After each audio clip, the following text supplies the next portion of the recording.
After overextending his nose from lying too much, Pinocchio needed to get some repairs done. He went back to his creator, Geppetto, as he did not want anyone else to know he got his nose job. Geppetto, thanks so much for the repairs. No problem, Pinocchio, but I'm not a charity. A little payment would help. I understand. No problem. Would it be cool to tag my friend Chucky, as he also needs to get repairs? Also, just for my personal privacy, would it be okay to set the transaction to private? Sure, go on ahead.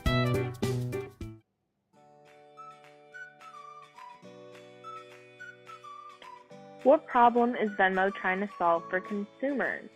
And how does Venmo solve this problem?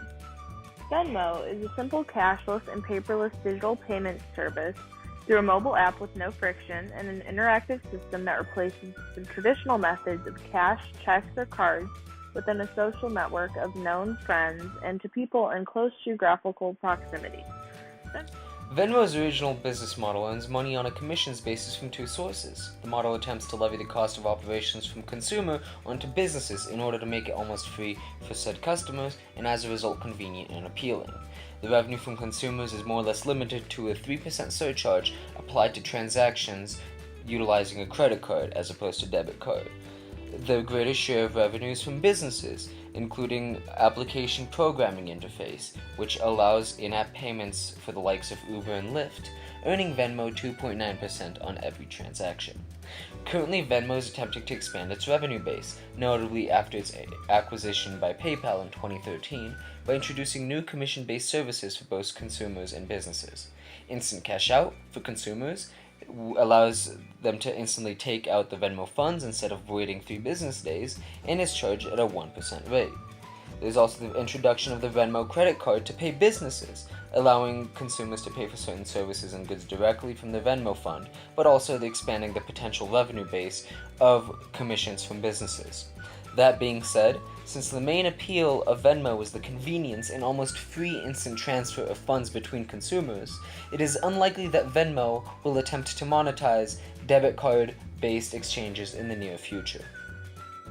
Venmo has two corporations that serve as its major competition. First being Apple Pay. This is a user-to-merchant payment system that connects users' debit or credit cards for transactions at millions of merchants and mobile applications.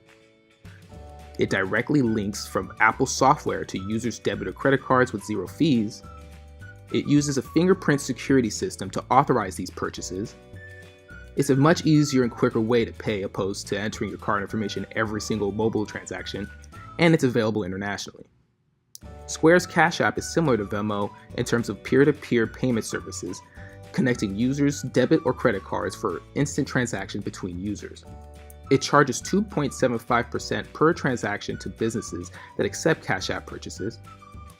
It has a 1.5 transaction fee for users to immediately withdraw to their bank accounts, and it provides similar security precautions as Venmo with a PIN payment authorization system. So this begs the question, what are the major strengths and weaknesses of Venmo? Well, some of the weaknesses include, as stated earlier, there's no free instant withdrawal of your money to your bank. It's not available outside the United States, although other countries such as Canada already have a third-party e-transfer system between various banks in place. And lastly, there's some minor security questions that remain.